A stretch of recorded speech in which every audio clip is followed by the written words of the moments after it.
política como fuerte, trabajo en filosofía moral, trabajo en filosofía de biología, mi formación ha sido estudiada en Kant y en el alemán, pero he ido derivando hacia otros temas con el curso del tiempo. Me han pedido que les dé antes de iniciar un par de informaciones, y es que les entregaron un formatico para evaluación, que por favor la entreguen a la salida, y a la salida les van a entregar también sus certificados. Bien, entonces comenzamos con el tema del egoísmo y fundación del Estado en Hobbes. Seguramente algo de lo que voy a decir ya lo habrán escuchado de otros de los ponentes, pero espero que mucho, y por lo menos el enfoque que le voy a dar a esto, sea nuevo. El plan de la charla es el siguiente. En una primera parte voy a hablar de la teoría psicológica y moral de Hobbes. Eso tiene dos puntos. En el primer punto voy a mostrar que Hobbes defiende un egoísmo psicológico sui generis, y en el segundo voy a hablar algo de su teoría moral conectada con su egoísmo psicológico, porque pues la pretensión de Hobbes es que hay una derivación lógica de su teoría moral a partir de su egoísmo, de su teoría psicológica. La segunda parte, que es la más larga, voy a responder la pregunta si es posible fundamentar el Estado con un soberano absoluto basado en su egoísmo psicológico y en su teoría moral. Es decir, Hobbes tiene otra vez la pretensión no solamente de derivar como more geométrico, casi como a partir de, en un procedimiento axiomático, derivar de su teoría psicológica su teoría moral, sino que además quiere derivar la necesidad del Estado, y en especial del Estado como soberano absoluto, de su teoría psicológica y moral. Entonces, en esta segunda parte voy a hablar en un primer punto, de las causas y naturaleza del conflicto en el estado de naturaleza o el estado natural. Como segundo punto, vamos a analizar la cuestión de si el agente egoísta puede salir y cómo puede salir del conflicto y fundar el Estado. Y en un tercer punto, si un agente egoísta puede obedecer incondicionalmente a un soberano absoluto. Pasemos entonces al primer punto de la primera parte. Hobbes defiende un egoísmo psicológico sui generis. Empecemos por dar una breve definición de egoísmo en un primer sentido. Egoísmo significa que los deseos de la persona, de la gente que se trata, tienen un contenido, ¿sí? Un contenido proposicional, y en ese contenido el agente se representa un beneficio para él o para ella, ¿sí? Entonces, en ese sentido, se dice que el deseo es egoísta, y la teoría psicológica egoísta o el egoísmo psicológico dice que todo deseo tiene ese contenido, por lo menos todo deseo último tiene ese contenido. En un segundo sentido, se puede hablar de egoísmo psicológico cuando se dice que todo deseo tiene la función de beneficiar a la gente. Vamos a llamar a eso egoísmo biológico. Aquí hay que tener en cuenta que un deseo puede tener la función de beneficiarme, por ejemplo, aunque no tenga mi propio bienestar en mente, como deseo último. Si yo puedo tener el deseo de pronto de beneficiar a alguien, pero dado que ese alguien es muy agradecido conmigo, entonces ese deseo me va a terminar beneficiando a mí también. Entonces, el contenido del deseo no tiene que ser egoísta para que el deseo tenga la función de beneficiarme. Y un deseo también puede perjudicarme, aunque tenga mi bienestar en mente. Vamos a ver algunos ejemplos en Hobbes de deseos que tienen el bienestar en mente de la persona que tiene el deseo, y sin embargo pueden ser muy perjudiciales. En cuanto a la pregunta de si Hobbes es un egoísta psicológico, la pregunta tiene este sentido. como el egoísmo psicológico dice que todos los deseos son egoístas, uno debe preguntar entonces, ¿qué pasa con aquellos deseos que tenemos cuando queremos ayudar a alguien? ¿Sí? Entonces, si uno es un egoísta psicológico, ese deseo no puede ser un deseo último, es un deseo instrumental.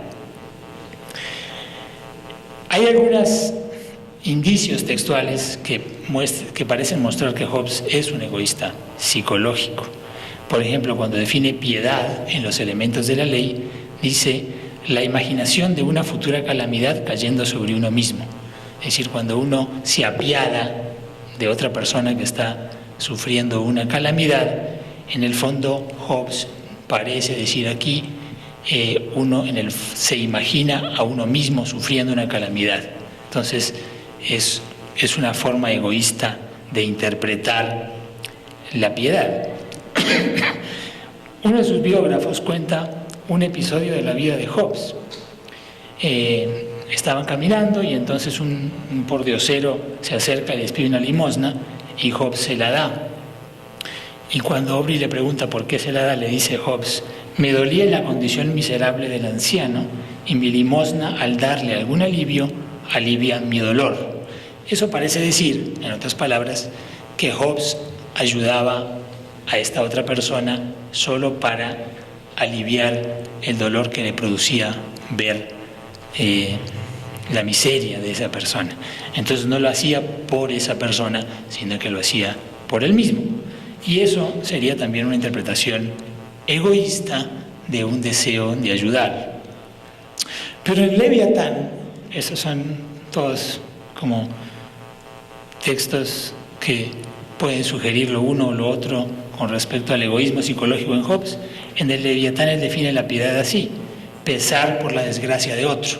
Entonces ahí sí parece que está definiendo lo que es apiadarse de alguien, sentir compasión por alguien, como teniendo el dolor de la otra persona en mente en primer lugar y no el propio dolor.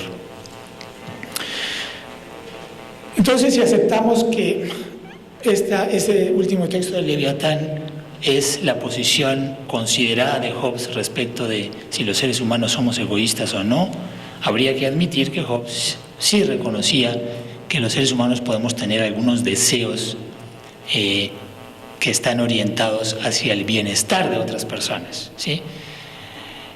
Ahora, lo que pasa es que uno puede hacer la siguiente consideración. Hobbes realmente distingue entre unos deseos que son innatos y unos deseos que son adquiridos, y él parece ser de la opinión que los deseos por el bienestar de otras personas son deseos que adquirimos en la interacción social. Esos deseos no existen en el estado natural. Entonces, aquí sí pueden de pronto recordar otras charlas que les hayan hablado sobre el estado natural en Hobbes. Eso es una condición en donde el ser humano no ha actualizado sus potencialidades sociales, y es una condición intrínseca del ser humano. Incluso algunos autores creen que Hobbes piensa que eso es en algún sentido una etapa histórica de la humanidad, en donde los seres humanos vivían más o menos aislados, ¿no? sin relaciones sociales. Entonces, los deseos altruistas, llamemos así a los deseos que no son egoístas, son deseos que se adquieren en la interacción social. Hay otros deseos, en cambio, que son innatos, y esos deseos, entre esos deseos, Hobbes considera sobre todo la propia preservación o la autopreservación, el deseo de autopreservación, y algunos otros deseos como la ambición, la gloria, la vanagloria, en fin. La idea es que solo estos deseos innatos juegan un papel en el origen del Estado. Los deseos sociales solo aparecen cuando ya hay Estado y cuando ya hay sociedad ordenada. Entonces, desde ese punto de vista, uno puede decir que para los fines de la fundamentación del Estado, para entender la fundamentación del Estado en Hobbes, lo único que cuenta son los deseos innatos que sí son egoístas. Vayamos ahora al egoísmo biológico. Aquí Hobbes estaría sosteniendo de una manera, eso es un poco una interpretación, pero hay algunos pasajes que sugieren que todos los deseos innatos y adquiridos se forman en la naturaleza humana por un mecanismo biológico que está diseñado para mantener la vitalidad del organismo. El placer que uno siente es signo psicológico de esa vitalidad. Ahora bien, Hobbes también reconoce que el organismo puede ocasionalmente formar deseos que no promueven su vitalidad. Eso serían deseos patológicos o patologías. Podemos decir que en este sentido Hobbes es un egoísta en sentido biológico, pues él cree que todos los deseos bien formados están en función del bienestar del individuo. Pero eso no implica que sea un egoísta psicológico, pues algunos deseos bien formados, adquiridos, ¿cierto? Como el deseo del bienestar de otras personas, pueden tener un contenido altruista. Entonces, el egoísmo biológico no implica necesariamente el egoísmo psicológico. Sin embargo, también hay que reconocer que esos deseos altruistas adquiridos no juegan un papel en el origen del Estado. Sobre todo son los deseos innatos egoístas los que juegan el papel en el origen del Estado. Con eso concluimos la primera parte sobre el egoísmo en Hobbes y pasemos entonces ahora a su teoría moral en cuanto a que se deriva de su egoísmo psicológico. Ahora, lo primero que habría que decir aquí es que Hobbes tiene una teoría subjetiva del valor y esto lo podemos ya observar en la definición que él da de bueno, del término bueno. Dice, bueno se define por referencia a lo que cada cual desea. Esto es una cita del Leviatán capítulo 6. Cualquier cosa que sea el objeto del apetito o el deseo, eso es lo que él, o sea, una persona cualquiera, por su parte llama bueno, y el objeto de su odio y aversión, malo, pues estas palabras, bueno y malo, siempre son usadas con relación a la persona que las usa. No hay nada simple y absolutamente bueno, ni hay una regla común de lo bueno y lo malo que se tome de la naturaleza de los objetos mismos. Eso es lo que yo llamo ahí la teoría subjetiva del valor o de lo bueno, ¿sí?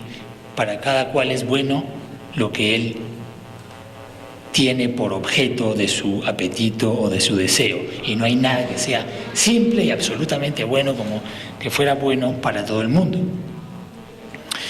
Además de eso, en la teoría subjetiva del valor hay que contemplar que la razón juega un papel solo instrumental, es decir, toda acción es causada por deseos de la persona. A veces Hobbes representa la deliberación como una contienda entre deseos, ¿sí? Y la decisión es el último deseo que queda en pie, de manera que la razón juega solo un papel como instrumental, solamente como administra. Si nosotros podemos tener muchos deseos al mismo tiempo, a veces están encontrados, entonces la razón tiene que administrar cómo los vamos a satisfacer, en qué orden y en qué medida. Pero la razón no pone ningún fin propio, ¿sí? Los fines y metas que nosotros tenemos están puestos por nuestros deseos. La razón lo único que hace es administrar, y eso se le llama la razón instrumental. Ahora bien, uno podría pensar, pues muchos filósofos dicen que si uno tiene una teoría subjetiva del valor y una concepción instrumental de la razón, no tiene sentido decir que hay algunos deseos que son irracionales. Es decir, la teoría subjetiva del valor no encaja bien con tildar algunos deseos o algún deseo como irracional. Pero eso es justamente lo que pasa en Hobbes. Hobbes critica a los que persiguen la vanagloria como locos o enfermos. Es decir, habría algún tipo de deseos que Hobbes como que pone bajo la sombrilla del término de vanagloria, y a él le parece que esos deseos están mal formados. Esta es una cita de Leviatán, capítulo 8, la pasión cuya violencia y persistencia es locura, es o bien vanagloria o abatimiento. Ahora vemos por qué era importante hablar del egoísmo en el sentido biológico. Y es que Hobbes sostiene que por naturaleza, ¿cierto?, hay ciertos deseos que van contra el deseo primordial de la autopreservación. La vanagloria, por ejemplo, es uno de esos deseos.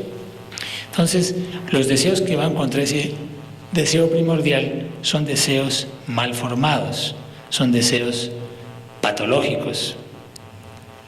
Y a esos deseos, que desde un punto de vista fisiológico o médico o biológico están mal formados, entonces Hobbes sí se da el lujo de llamar que son deseos irracionales o deseos de locos o de enfermos.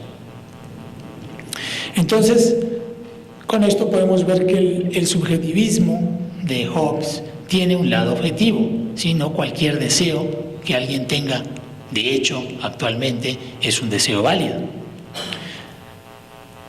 Hobbes puede decir que hay deseos irracionales cuando, por ejemplo, se forman sin conocer los hechos relevantes, cuando se razona incorrectamente sobre los medios, cuando el mecanismo biológico de formación de deseos funciona mal y causa deseos patológicos.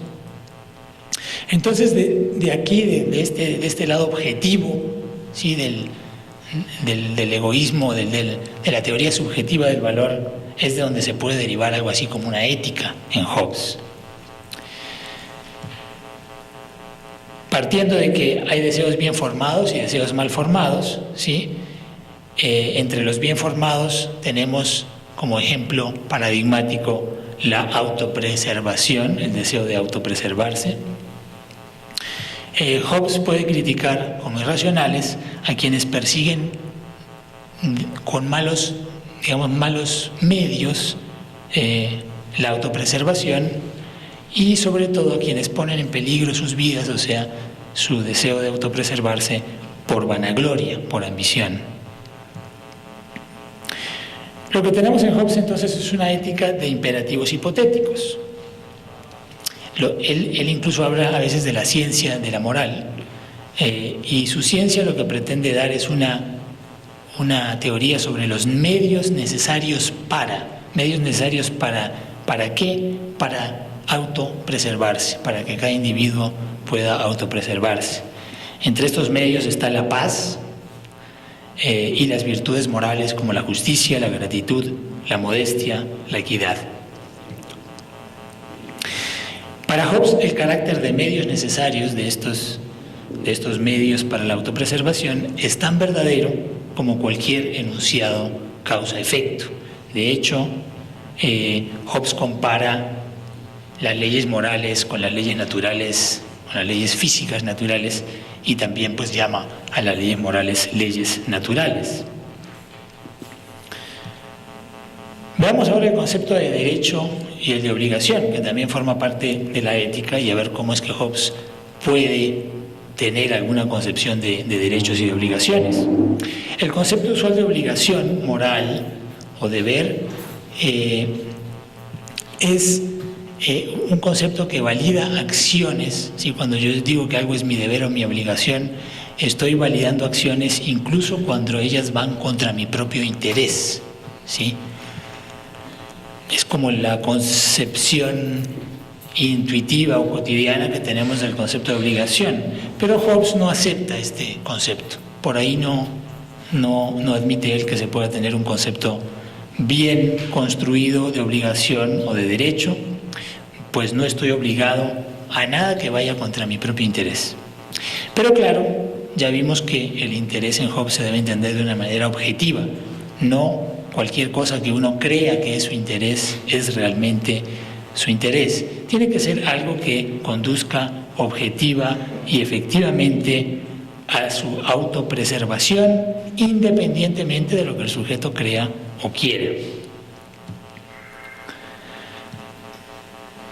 Ahora Hobbes piensa que estamos obligados a seguir las leyes naturales, si suficientes otras personas con las que convivimos también la siguen. Él dice que esa obligación es condicional, está condicionada a que haya un número suficiente de individuos en nuestra sociedad que sigan también las leyes naturales, que las respeten, que las cumplan. Pero el fundamento de esta obligación es solo mi autopreservación. Acuérdense que las leyes morales naturales, leyes morales naturales, son medios para la autopreservación. Y Hobbes cree que son medios necesarios, son indispensables. Hobbes dijo que en el estado natural tengo derecho a todo. ¿Sí? El concepto de derecho en Hobbes es prácticamente idéntico al concepto de libertad.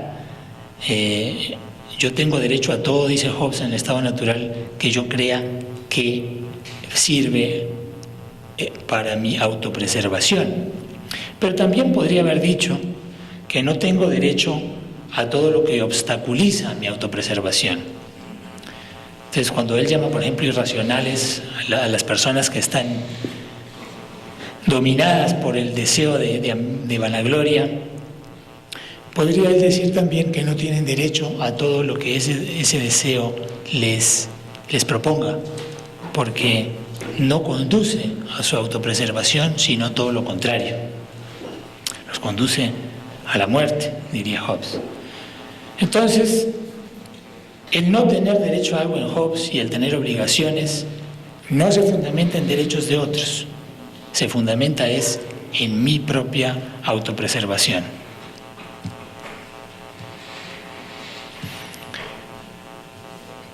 Bien, esto sería como el resumen de la teoría ética de Hobbes. Las leyes naturales promueven la autopreservación y su validez descansa en el egoísmo, son medios para la autopreservación. Y si todos las cumplen, hay paz, ¿sí? El enemigo principal, pues, de la autopreservación es la guerra. Sin embargo, Hobbes dice que en el estado natural es un estado de guerra de todos contra todos, ¿sí? El estado natural no es un estado de paz. Entonces, ¿cómo puede ser, cierto, que teniendo esta teoría de que los hombres, los seres humanos, buscan su autopreservación, sin embargo acaben en el estado natural en una guerra de todos contra todos? Y es entonces ahora lo que tenemos que explicar y tratar de entender. La segunda parte se orienta a responder esta pregunta: si es posible fundamentar el Estado con un soberano absoluto sobre su egoísmo psicológico y su teoría moral. Y vamos a empezar con el primer punto, que es explicar las causas y la naturaleza del conflicto en el estado natural. El conflicto es un punto fundamental en el argumento de Hobbes.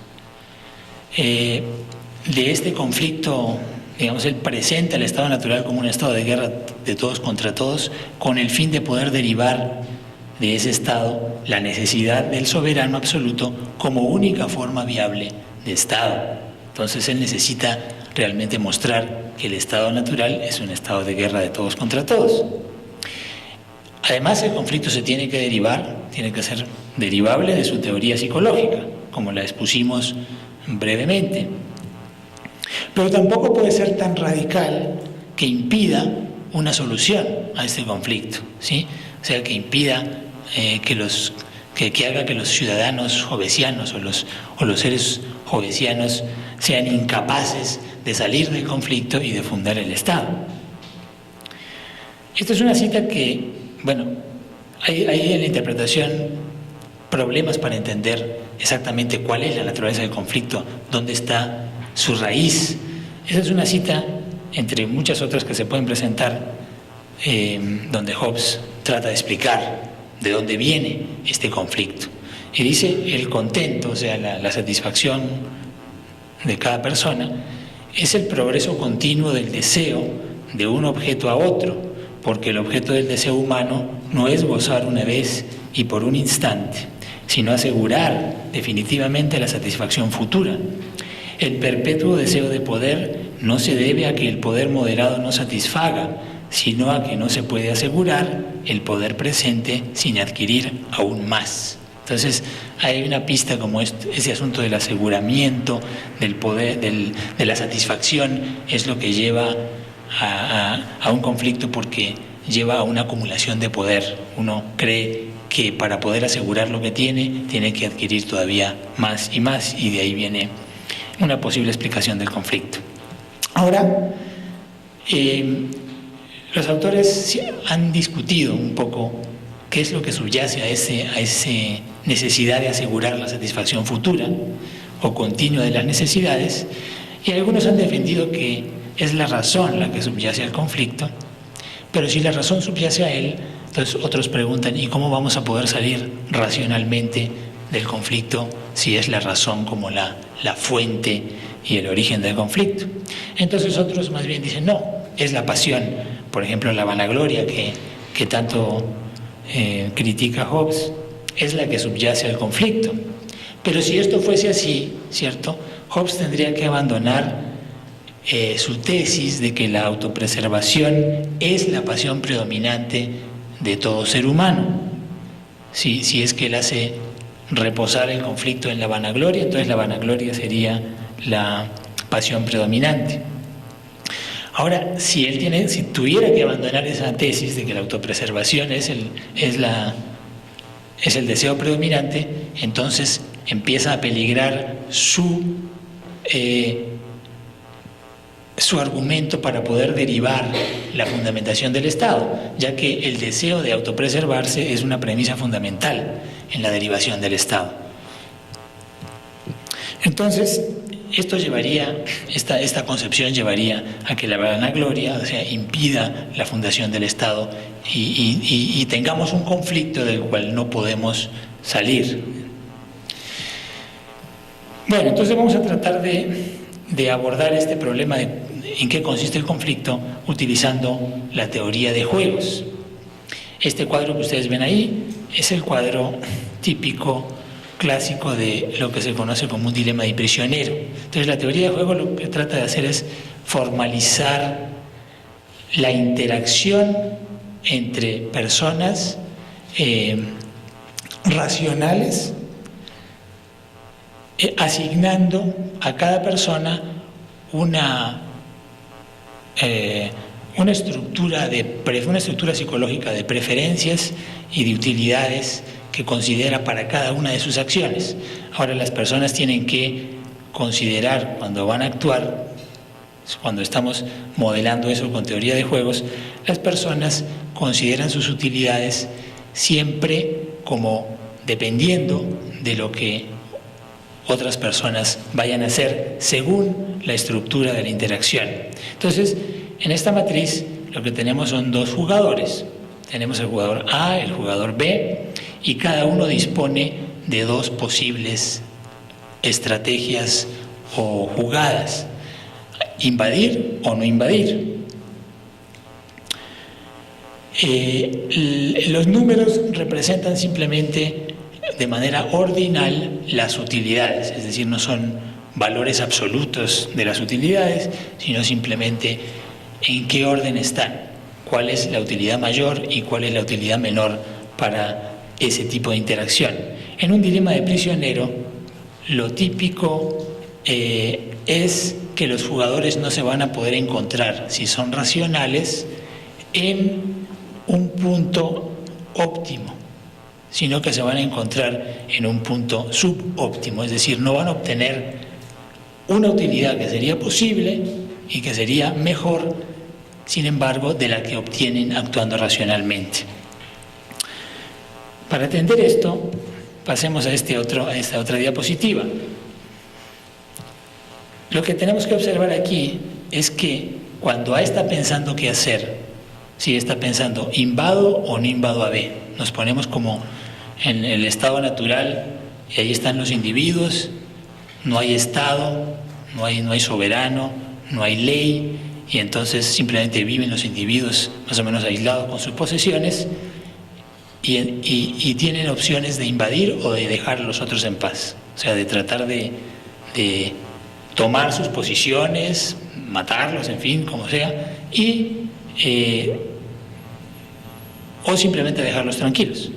Entonces, el asunto es que pensando en el texto ese en donde Hobbes decía que había que asegurar, ¿cierto?, la satisfacción presente adquiriendo más poder, pues obviamente en un individuo en este estado natural razona que si B no lo invade, a él le conviene invadir, ¿sí? Él toma simplemente las posesiones del otro si lo puede sorprender y lo invade, y de esa manera acrecienta su poder y de pronto se arma mejor para poder rechazar o resistir los intentos de invasión de otros individuos que por ahí estén planeando también invadir. Entonces, en un dilema de prisionero, A razona: si B no invade, prefiero o me conviene más invadir que no invadir. Mi utilidad al invadir es 4, mi utilidad al no invadir cuando B no invade es 3. Es un poco menor, no es muy mala, pero es mejor, de todas maneras, invadir. Si B invade, mi utilidad al invadir es mejor que si no invado. Si no invado y B invade, yo tengo la peor utilidad. O sea, ahí se me anticipan, me quitan los bienes y obtengo la peor utilidad. Los números no representan distancias de utilidad, como les digo, simplemente ordinalmente están representadas las preferencias ahí. Lo que entonces el sujeto va a preferir, si B no invade, es invadir. Y si B invade, también va a preferir invadir. Entonces, es lo que se llama una estrategia dominante. Cualquier cosa, él razona que cualquier cosa que lo que haga el otro, a él le conviene invadir, a él o a ella le conviene invadir. De hecho, B va a razonar exactamente igual, ¿sí? Si A no invade, si las opciones de B son 3, si no invade, o 4 se invade, entonces prefiere 4. Y si A invade, las opciones, ahí está equivocado, las opciones invadir, claro, ahí está equivocado, es 2, perdón, a ver.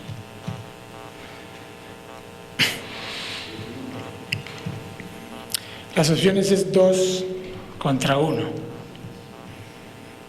2 contra 1, que sería, si B invade cuando A invade, él tiene 2, pero si él no invade cuando A invade, él tendría 1, o sea, le quitarían todos sus bienes y se quedaría sin nada. En cualquier caso, entonces, la flecha indica, la parte ancha de la flecha indica dónde está la preferencia del sujeto. Entonces, el individuo también tiene una estrategia dominante, que es siempre invadir. Entonces, tanto para A como para B hay un incentivo en un dilema de prisionero para ganar a expensas de la cooperación del otro. Vamos a entender el acto de no invadir como un acto de cooperación. Entonces, en el dilema de prisionero se llama dilema precisamente por eso, porque actuando racionalmente, los dos deciden no cooperar, que es invadir, y entonces obtienen una utilidad menor que obtendrían si ambos cooperasen. Si ambos cooperasen, tendrían 3 cada uno, ¿sí? Pero si los dos no cooperan, si los dos invaden, están en una situación peor. O sea, la idea es la guerra, o sea, invadir cuando el otro invade es estar en una guerra total con el otro, y la guerra no es la mejor, digamos, utilidad para una interacción de ese tipo. Sin embargo, no tienen opción, porque el asunto es, yo no sé lo que va a hacer el otro. El otro, si es racional, en realidad debería invadirme, porque si yo no invado, a él le va bien, y si yo invado, también le va bien. Entonces, no tienen opción, y en eso consiste el dilema. Entonces, esa sería una forma de entender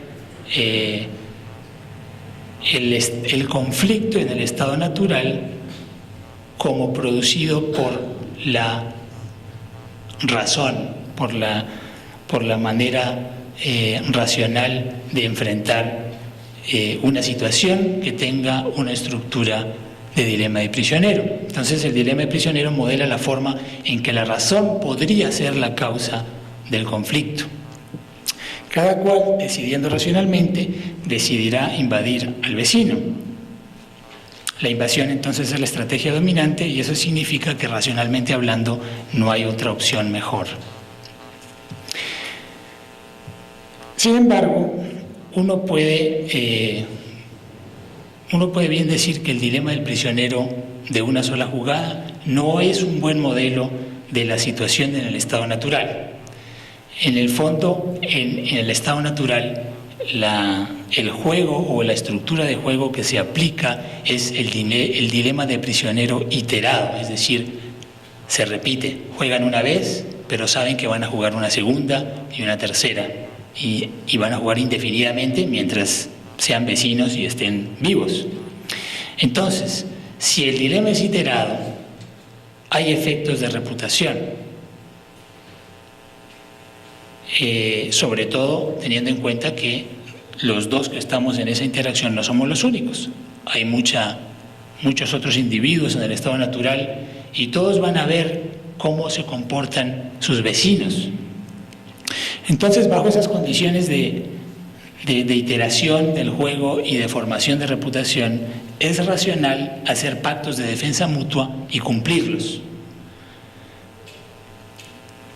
Y Hobbes reconoce esto, porque hay un pasaje en donde él le responde al necio lo siguiente: quien declara que es racional engañar a quien lo ayudó no puede esperar otra protección que la que se deriva de su propio poder aislado. Es decir, si dos vecinos hacen un pacto de mutua defensa y entonces en una situación en que A está siendo atacado, B va y lo ayuda, y luego pasa un tiempo y la situación se invierte, ahora es B el que está siendo atacado, pero A, en lugar de ir a ayudarlo, no lo ayuda, lo deja solo. Entonces eso significa que A engañó a B, hicieron un pacto de mutua defensa y B, ¿cierto?, se benefició de ese pacto, A se benefició de ese pacto, pero luego no cumplió lo que debía, y era ir a ayudar a cuando lo necesitase. Entonces, Hobbes dice que eso no es racional. ¿Por qué? Porque una vez que una persona incumple ese pacto de mutua defensa, su reputación va a quedar marcada. Él va a quedar marcado como una persona que no merece ser admitido en ninguna confederación de mutua defensa. Y esa persona va a tener que lidiar sola en el estado natural con todos los intentos de invasión de los ambiciosos. Entonces, Hobbes piensa que es irracional no cumplir un pacto de mutua defensa en el estado natural. Esto se puede ver con el esquema, con los cuadros de teorías de juegos de esta forma. Suponiendo que la reputación sea muy importante y que el bien que esté en juego no sea la propia vida, por ejemplo, porque eso sí sería sumamente grave. Digamos, yo por mantener mi reputación de pronto arriesgo mi vida, pues de nada me sirve mi reputación si estoy muerto. Por lo tanto, supongamos que en el pacto de mutua defensa no está en juego mi vida, pero sí está en juego mi reputación. Entonces aquí sí hay una estrategia dominante, y es que A prefiere cumplir si B cumple. Ustedes ven arriba ese cuadro en amarillo, 4-4, o sea, el rojo es la utilidad de A. Si B cumple, pues A prefiere cumplir. Y si B no cumple, también prefiere cumplir. No, su utilidad no es tan buena como cuando B cumple, pero también es buena. ¿Por qué? Porque como no pierde gran cosa, no está en juego su vida, y gana en reputación, ¿sí?, entonces en el fondo termina ganando si cumple ante ambos comportamientos o estrategias de B. A él le conviene cumplir, y eso está indicado ahí por las flechas rojas. 4 es mejor que 1. Si B cumple, yo tengo la opción de cumplir o de no cumplir, pero 4 que es cumplir, es mejor que 1, que es no cumplir. Y si B no cumple, tengo la opción también de cumplir o de no cumplir, pero es mejor cumplir que no cumplir porque gano en reputación. A B le sucede lo mismo, es decir, también prefiere cumplir en cualquier caso, en una situación así, donde la reputación es sumamente importante, pero si esto es así, entonces no habría conflicto. Y si no hay conflicto, esto es fatal para Hobbes, porque lo que él necesita es mostrar que hay conflicto en el estado natural, ¿sí? Pero tiene que ser un conflicto al mismo tiempo del cual uno pueda salir. Ahora, la situación cambia cuando el bien material es mayor a la reputación. Aquí no hay estrategia dominante, porque A prefiere cumplir si B cumple, 4 es mayor a 3, pero prefiere no cumplir si B no cumple, porque de pronto lo que está en juego ahí es la propia vida. Entonces, si B no cumple, él prefiere no cumplir, 2 es mayor a 1. Luego, no hay estrategia dominante, todo depende de lo que él piense que va a hacer B. Si B va a cumplir, él cumple, pero si él cree que B no va a cumplir, entonces él tampoco cumple el pacto. Aquí no se da entonces la coordinación en 4-4. Todo depende, como les digo, de lo que crea A que B va a hacer. Si B es racional, pues cumple, pero ¿qué tal que no sea racional? Lo mismo le sucede a B. B prefiere cumplir si A cumple y no cumplir si A no cumple. Ahora, ¿por qué? Aquí tenemos como una pista ya para poder entender el conflicto en el estado natural. Y es que probablemente, aunque estemos en un dilema iterado, y en los dilemas iterados con reputación, lo racional es pactos de mutua defensa y cumplir los pactos, ¿sí? Quizás algunos no entienden que estamos en un dilema iterado, por ejemplo. Algunos agentes de pronto no comprenden que el estado natural implica un dilema iterado, de pronto porque en el estado natural estamos todavía aislados unos de otros y entonces cada vez que interactuamos alguien puede pensar que es la única vez y por lo tanto ahí me conviene siempre es no cooperar.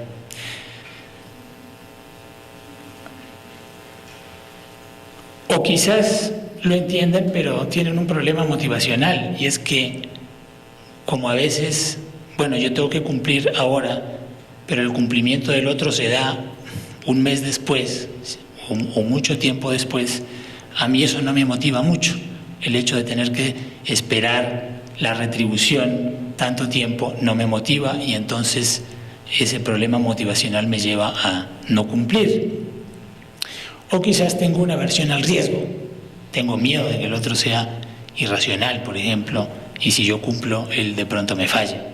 Entonces hay varias razones por las cuales, a pesar de la estructura de iteración que hay en el estado natural, los agentes, sin embargo, se pueden comportar racionalmente, irracionalmente, ¿sí? Ya sea porque o no entienden que están en dilema iterado, o creen que no va a haber mucha iteración en el estado natural, o tengan problemas de motivación o aversiones al riesgo, tengan miedo de pronto de que los otros ellos pueden ser muy racionales, pero los otros no. Supongamos entonces ahora que A interactúa con B en un dilema de prisionero iterado, y que B es una de esas personas que actúa como si estuviera en un dilema de prisionero simple, de una sola jugada. Entonces lo que vamos a tener es una mezcla de dos juegos. En rojo ustedes ven que A está viendo el juego como un dilema de prisionero iterado, en donde su mayor utilidad es cumplir cuando el otro cumple, ¿sí? Pero en azul ustedes están viendo a un sujeto que está viendo la interacción como si fuera un dilema de prisionero simple. Su mayor utilidad es no cumplir cuando el otro cumple. Entonces, en esta situación, A prefiere cumplir si B cumple y prefiere no cumplir si B no cumple, ¿sí? Pero B, ¿sí? Como ve la situación como un dilema de prisionero simple, tiene una estrategia dominante que es siempre no cumplir.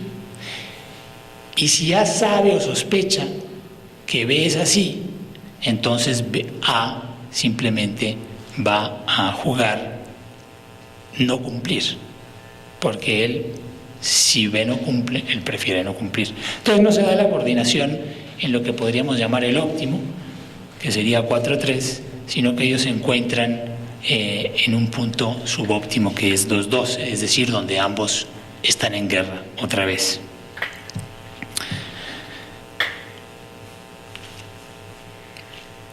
Bueno, entonces tenemos hasta aquí que la situación en el estado natural es un dilema de prisionero iterado, ¿sí?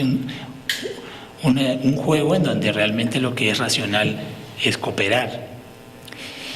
Pero aunque hubiese muchos individuos en el estado natural que fuesen racionales y preferirían cooperar, también habrá jugadores que por miopía juegan como si estuviesen en un dilema de prisionero simple, en donde la estrategia dominante es no cooperar. Entonces, los que preferirían cooperar, ante la duda, ante la sospecha de que los demás son irracionales, terminan no cooperando, ¿sí? por aversión al riesgo, por inseguridad, y en esta situación el conflicto entonces es inevitable. Entonces, hasta aquí podemos entender cómo es que, por una mezcla como de racionalidad y de irracionalidad, el estado natural es un estado de conflicto inevitable, una guerra de todos contra todos. Entonces vamos ahora a la segunda parte. Ya entendimos el primer punto de esta segunda parte, que es las causas y naturaleza del conflicto. Ahora veamos si un agente egoísta puede salir del conflicto y fundar el Estado. Tenemos entonces que la miopía y el temor a la miopía impide a los agentes en el estado natural cumplir cualquier contrato con la estructura de un dilema de prisionero iterado. Pero, si hubiese un soberano que castigase de inmediato a quien incumpla, esto transformaría la estructura del juego. Aquí tenemos el clásico dilema del prisionero, ¿sí? Donde se van a encontrar en el cuadro amarillo en 2-2, que es un resultado subóptimo y que representa la guerra de todos contra todos. El castigo del soberano lo que hace es transformar la estructura del juego en un juego que no es dilema del prisionero iterado, sino que es, que no es dilema de prisionero simple, sino dilema de prisionero iterado. Tiene la misma estructura de utilidades, en donde A le conviene siempre cumplir. Si no cumple, el soberano lo castiga, y aunque pierda algo en la interacción con B, no va a perder tanto como perdería con el castigo del soberano. Lo mismo le sucede a B. Bueno, ahí no están las flechitas azules, pero las flechitas azules indican que B siempre también le conviene cumplir. 4 es mayor que 2, 3 es mayor que 1. Es decir, con el soberano podríamos escapar a los dilemas, podríamos escapar al estado de naturaleza, que es un conflicto inevitable, sobre todo porque el castigo del soberano es inmediato. Ahí no es de pronto como en la estructura de dilema de prisionero iterado sin soberano, de pronto el castigo de los que no cumplen es un poco más retardado. Aquí el soberano castiga de inmediato, y aunque uno fuese miope, entonces uno podría fácilmente ver que no le conviene no cumplir si el soberano está vigilando y lo va a castigar. El problema es entonces, bueno, pero ¿será que podemos instituir el soberano? ¿Será que en el estado natural, donde todos todavía somos esta mezcla de racionales y irracionales, podremos ponernos de acuerdo para que haya un soberano? Es la pregunta que uno le plantea a Hobbes. ¿Acaso no es la institución del soberano un contrato? ¿Y no será que implica un dilema? Y si implica un dilema de prisionero simple, ¿no será que la miopía también impide, ¿sí? El cumplimiento del contrato que instituye al soberano? Pues eso depende. Y depende de si el contrato social para instituir al soberano es o no es un dilema de prisioneros. O sea, si lo fuese, realmente por aquí no tendríamos ninguna salida. Estaríamos otra vez en la situación en que no podemos cumplir ningún contrato y tampoco el contrato que instituye al soberano. Entonces, aquí sigo a una autora que tiene un libro extraordinario sobre Hobbes, Jean Hampton, en donde ella explica, muestra que la institución del soberano no es un dilema del prisionero. La interacción que tenemos los individuos en el estado natural para instituir el soberano es un acuerdo, pero no es un acuerdo con la estructura de un dilema de prisionero. Se trata de un acuerdo en interés propio. A cada uno puede ver que le conviene instituir el soberano.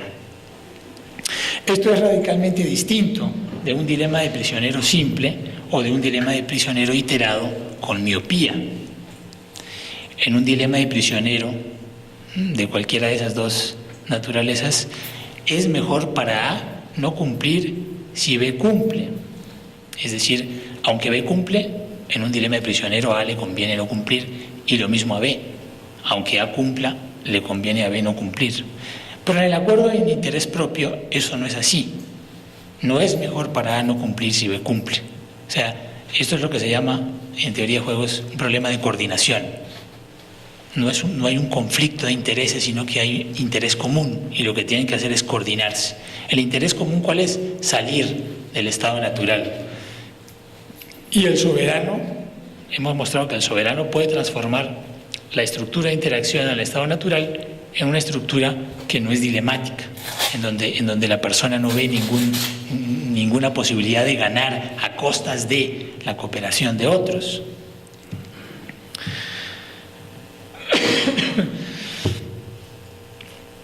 Recordemos que en Hobbes instituir un soberano implica renunciar al derecho a todo. ¿Sí? O sea, Hobbes dice, en el estado natural yo tengo derecho a todo aquello que yo considere medio para mi autopreservación. Pero si voy a instituir el soberano, tengo que renunciar a ese derecho a todo. Y tengo que reconocer el del soberano. En cierta forma, pues algunos lo ponen un poco de manera radical y es como convertirse en esclavo del soberano, o en todo caso rendirse al soberano, si lo queremos poner un poco más suavemente. Imaginemos un caso muy simple. Tenemos tres individuos, X, Y y Z, que se enfrentan en el estado natural y deciden instituir un soberano para salir del conflicto permanente. Y supongamos que asumen, con el fin de evaluar a ver cómo son las opciones, que Z va a ser el soberano, ¿sí? Entonces, tenemos que, una vez que asumen eso y deciden que eso va a ser así, Z dice, no tengo problema, yo hago de soberano.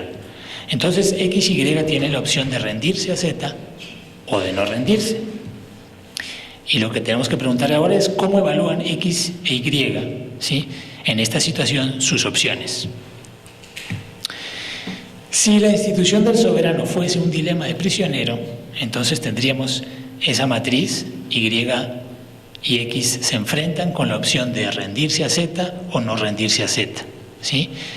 Y en el dilema del prisionero, no rendirse a Z significaría seguir en la guerra, seguir en el estado natural. Rendirse a Z sería salir del estado natural, pero vemos, si esto es un dilema de prisionero, ¿cierto?, que cualquiera de los dos puede salir mejor parado si no se rinde a Z cuando el otro se rinde. Entonces, por ejemplo, Y, si escoge no rendirse a Z, cuando X se rinde, él obtiene 4, Y obtiene 4 y X solo obtiene 1. Eso sería si fuese un dilema del prisionero, pero realmente es así.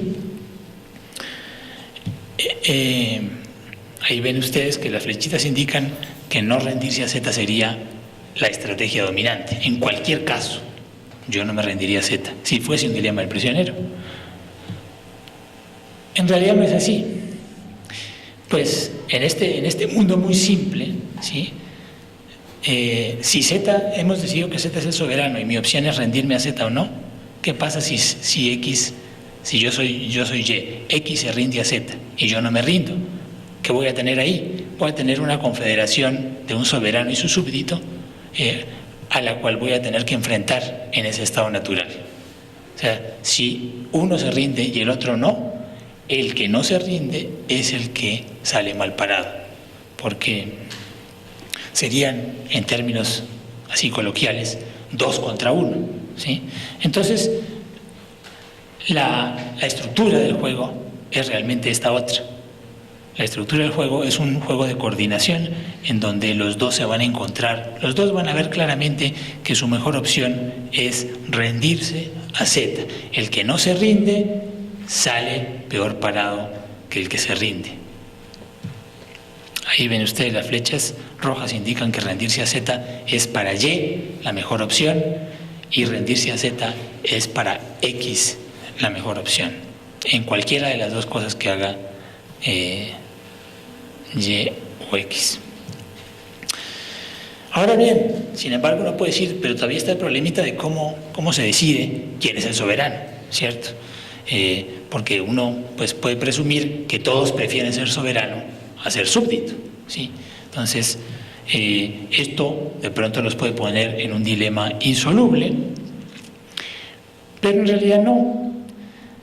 Todo lo que necesitan es tener un procedimiento acordado para decidir quién va a ser el soberano, y una vez que se toma la decisión, entonces vamos a tener el juego con la estructura que acabo de explicar, es decir, hay un soberano elegido o decidido, y a mí no me queda más opción que rendirme, porque si no me rindo y el otro se rinde, a mí me va peor, y si ninguno de los dos se rinde al soberano, seguimos en el estado, la guerra de todos contra todos, en el estado de naturaleza.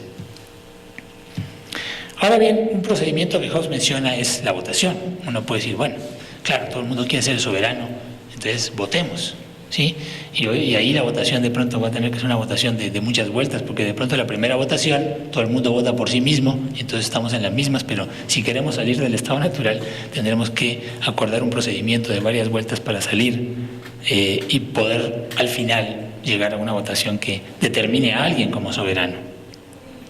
Pero antes de votar todos tienen 3 opciones: ser el soberano, no serlo y aceptar ser súbdito, y no serlo y permanecer en estado de naturaleza. Y lo importante es que ese es el orden de las opciones, ese es el orden de preferencias. Cada individuo va a decir, yo preferiría ser soberano, bueno, pero si no lo puedo ser, si en la votación no salgo, entonces prefiero ser súbdito, ¿sí?, y rendirme a soberano, a no ser súbdito, no rendirme y permanecer en el estado natural. Esta es una estructura de juego que se conoce como la batalla de los sexos, que es un juego de coordinación con conflicto parcial. El nombre curioso viene de 2 autores que son pioneros en teoría de juegos, Luche y Raifa, que pusieron un ejemplo en donde una pareja de esposos quieren salir juntos en la noche, pero uno quiere ir, la esposa quiere ir al fútbol, por decir, para no poner el ejemplo demasiado trillado, y el esposo quiere ir al ballet, ¿no? Entonces no se ponen de acuerdo, pero claro, prefieren ir juntos a ir separados, cada uno a su actividad preferida. Entonces tienen que simplemente encontrar algún procedimiento para acordar. Ahí lo que ustedes ven en esa estructura de juegos es que para un X y un Y, ¿cierto? Para el Y, ser el soberano es obviamente mejor que no ser el soberano, sino ser el súbdito de X. Entonces 4 es mayor que 3. Pero esos dos cuadros que están coloreados son realmente los 2 equilibrios, las dos opciones que realmente tienen. Si se decide que Y es el soberano, Y va a tener su mejor utilidad, la mejor utilidad. X solamente va a tener una utilidad de 3, pero no va a ser tan mala como si simplemente no se encuentran y uno se empecina en que él quiere ser el soberano, el otro se empecina en que él quiere ser el soberano y permanecen en el estado natural. O sea, el presupuesto es que los dos quieren salir del estado natural. Entonces, lo único que tienen que hacer es ver algún procedimiento por el cual puedan decidir quién va a ser el soberano. Y aunque uno de los dos termine teniendo pues una utilidad poco menor que la que podría tener, sin embargo, va a ser todavía mejor o siempre mejor que la de permanecer en el estado natural. Bien, entonces, con eso terminamos de exponer cómo es que un agente egoísta puede salir